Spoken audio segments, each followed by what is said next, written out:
Prabu Gesan Ulun, Galuh atau Pakuan jatuh, sekaligus benteng terakhirnya di Talaga. Kerajaan Pajajaran pun akhirnya berhasil dikalahkan seluruhnya oleh Banten di tahun 1579, yakni di masa Maulana Yusuf. Kemenangan Banten ditandai dengan diboyongnya Palangka Sriman Sriwacana atau tempat duduk dalam penobatan tahta dari Pakuan ke Surasowan di Banten.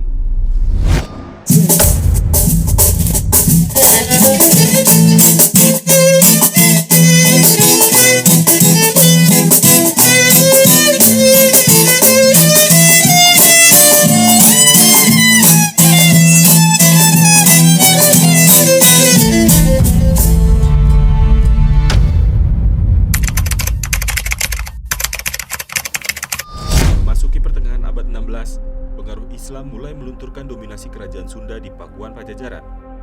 Melalui Cirebon dan Banten, sebuah emporium baru muncul dan mengambil alih kekayaan niaga di Selat Sunda. Raja Surawisesa yang menggantikan Sri Baduga Maharaja atau Prabu Siliwangi masih mampu mempertahankan dominasi kerajaan terhadap beberapa wilayah di barat Jawa. Akan tetapi peralihan budaya yang terus terjadi di Nusantara tidak memberikan alternatif selain meleburnya nilai-nilai lama. Bukan saja di Tatar Pasundan, seluruh pulau Jawa yang berabad-abad sebelumnya menjadi sentra peradaban turut pula mengalami perubahan. Tradisi lama yang ditopang oleh struktur kasta mulai ditinggalkan seiring dengan meluasnya pengaruh Islam sebagai ajaran baru. Dinasti-dinasti sebelum Islam yang dulu memiliki kebesaran amat menakjubkan juga tidak berdaya menghadapi pergeseran atas kuasa ekonomi. Sikap tidak adaptif terhadap adanya perubahan budaya pada penguasa-penguasa yang berasal dari nilai-nilai lama makin hari juga membuat dirinya makin ditinggalkan oleh pengikutnya.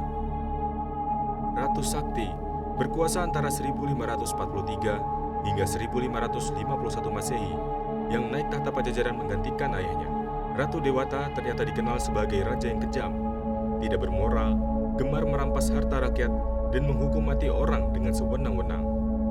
Ia juga melanggar pantangan Estri Larangan Tikaluaran dengan menikahi wanita yang sudah bertunangan dan bahkan juga berbuat skandal dengan selir-selir ayahnya.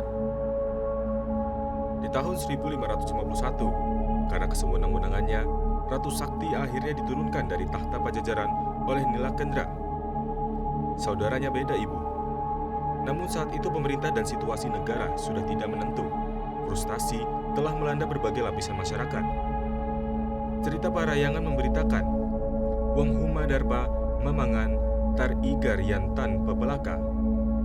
Artinya petani menjadi serakah akan makanan, tidak merasa senang bila tidak bertanam sesuatu. Hikayat ini secara tidak langsung membeberkan bahwa kelaparan telah berjangkit di Pajajaran. Sementara itu, ketegangan dalam menghadapi kemungkinan serangan musuh yang datang setiap saat telah mendorong raja beserta para pembesar istana untuk memperdalam aliran agama Tantra. Aliran Tantra mengutamakan mantra-mantra yang terus-menerus diucapkan sampai terkadang orang yang bersangkutan merasa bebas dari keadaan di sekitarnya. Seringkali untuk mempercepat keadaan tidak sadar itu, digunakan minuman keras yang didahului dengan pesta pora makanan serba enak. Cerita Parayangan menguraikan lawasnya Ratu Kampa, Kalayan Pangan, Tata Naga Magian, Kuwalia, Mamangan, Sadrasa, Nusurup Kasangka, Benghar. Artinya karena terlalu lama raja tergoda oleh makanan, tiada ilmu yang disenanginya kecuali perihal makanan lezat yang layak dan tingkat kekayaan. Selain itu, Nikalakendra memberindah keraton, membangun taman dengan jalur-jalur berbatu atau di balai yang mengapit gerbang larangan. Kemudian ia membangun rumah keramat atau balai bobot sebanyak 17 baris yang ditulis bermacam-macam kisah dengan menggunakan emas. Akan tetapi di tahun 1555, karena kalah dalam peperangan melawan Banten yang dipimpin Maulana Yusuf, putra Maulana Hasanuddin, Nikalakendra terpaksa meninggalkan keraton Pakuan dan berusaha memerintah dari Majaya. Dengan begitu, eksistensi politik Pajajaran pun lenyap. Ibu kota Pakuan yang telah kosong tanpa raja selanjutnya dibiarkan berada di tangan penduduk dan para prajurit yang ditinggalkan. Meski demikian, riwayat kota Pakuan masih bertahan hingga 12 tahun ke depan, yakni sampai tahun 1579. Pada tahun 1567, Nikalakendra meninggal dunia di pengungsiannya.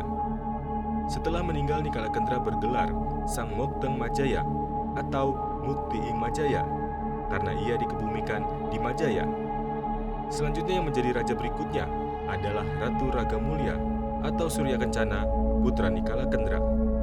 Ratu Ragamulya saat itu menjalankan pemerintahannya di Pulasari, Pandeglang. Sekitar 10 tahun kemudian, Pangeran Santri atau Pangeran Kusumedinata I, Raja Sumedang Larang ke-8 yang juga merupakan ayah dari Prabu Gesan Ulun, pada 22 April 1578 dan bertepatan dengan Hari Raya Idul Fitri, menerima 4 Kanda Galante yang dipimpin oleh Sahyang Hawu atau Jaya Perkosa, Batara Dipati Wiradijaya atau Nganganan, Sangyang Kondang Hapa, dan Batara Pancar Buana Terongpeot. Mereka yang datang menemuinya saat itu membawa pusaka Pajajaran dan alas parabon untuk diserahkan kepada penguasa di Keraton Kutamaya, Sumedang Larang. Dan Pangeran Angkawijaya atau Pangeran Kusumedinata II pun dinobatkan menjadi Raja Sumedang Larang. Dengan gelar Prabu Gesan Ulun, ia dianggap sebagai Nalendra penerus kerajaan Sunda Pajajaran dan Raja Sumedang Larang ke-9. Ketika dinobatkan sebagai raja untuk menggantikan ayahnya, Pangeran Santri yang telah tua, Prabu Gesan Ulun diperkirakan berusia 23 tahun. Ia mendapat restu dari 44 penguasa daerah Pahariangan yang terdiri dari 26 Kanda Galante. Kanda Galante adalah semacam kepala yang satu tingkat lebih tinggi dari cutak atau camat dan 18 umbul dengan cacah sebanyak lebih dari 9.000 umpi. Setahun dari pengangkatan Prabu Gesan Ulun, Galuh atau Pakuan jatuh sekaligus benteng terakhirnya di Talaga.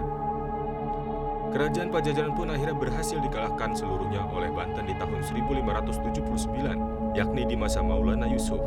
Kemenangan Banten ditandai dengan diboyongnya Palangka Sriman Sriwacana atau tempat duduk dalam penobatan tahta dari Pakuan ke Surasowan di Banten.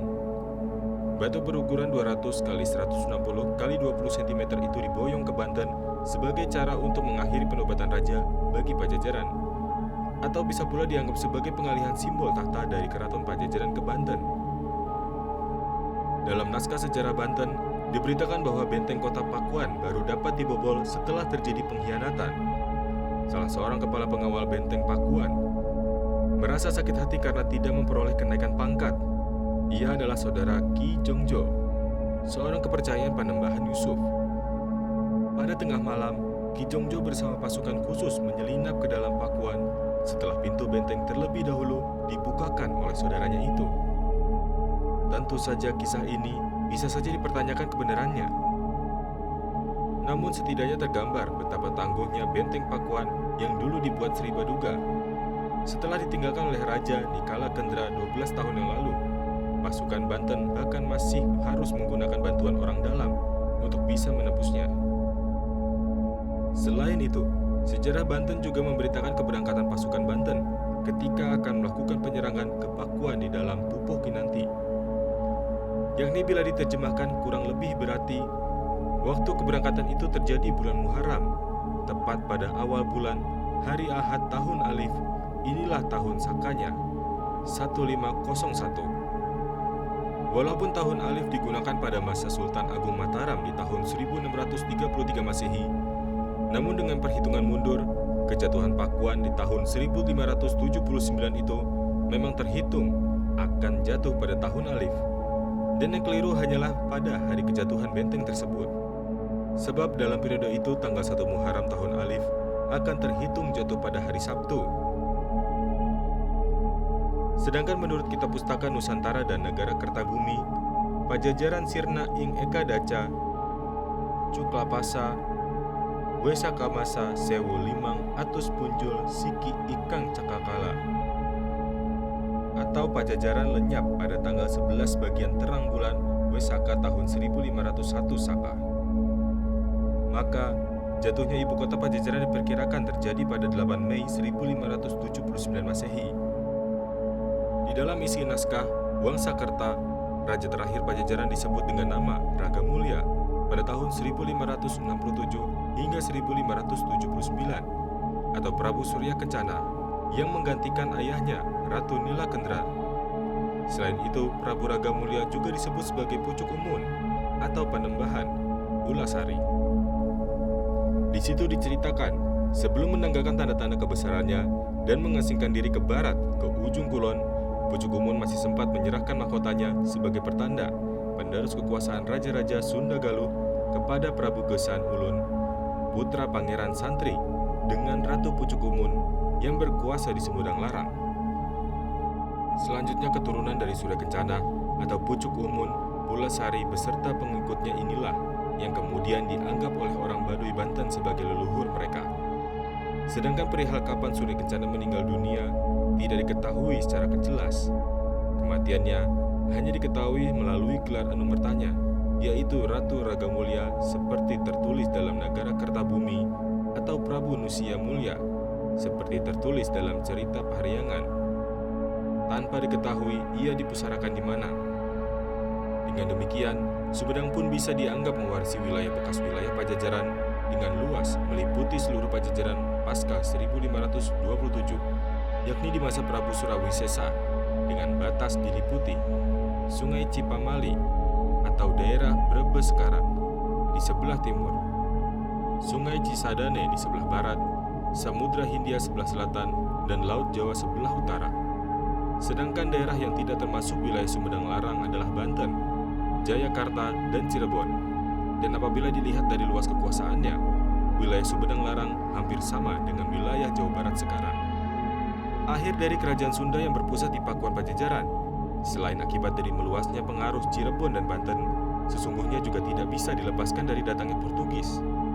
Waktu itu Portugis yang sudah menduduki Malaka berusaha membangun persekutuan dengan sisa-sisa Majapahit di Tuban dan Kediri serta kerajaan Sunda di Pajajaran, sehingga memancing reaksi dari Kesultanan Demak.